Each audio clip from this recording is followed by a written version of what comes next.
More and more employers are crossing a line on zero-hour contracts, and it's up to all of us to do something about it.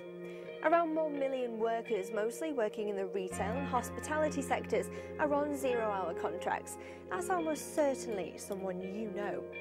These workers aren't guaranteed any hours, and they're often unaware of their basic employee rights because many of the employers don't advertise them.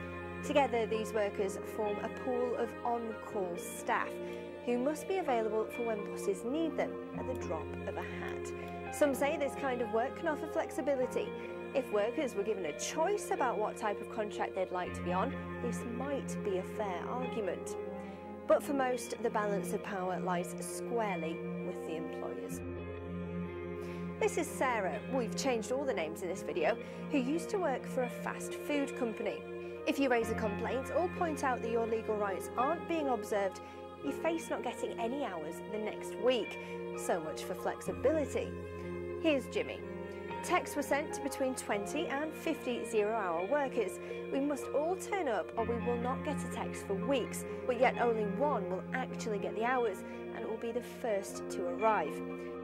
Turning workers against each other by making them desperate, fighting for hours, punishing them by taking those hours away is what this is all about. I was 8 months pregnant doing 12-hour shifts. This is Jane, who worked as a bread producer. I would finish my shift at 12 midnight and had to start again at 6 AM the next day. When I asked my manager about my health and safety, I was told I was a bolshie and I was threatened with the sack. Yet Jane, like hundreds of thousands of others on zero-hour contracts, does have rights. At the very least, if she's on call but not actually working, she's entitled to the national minimum wage. Asking for annual leave isn't a favour to be handed out as a gift by generous bosses.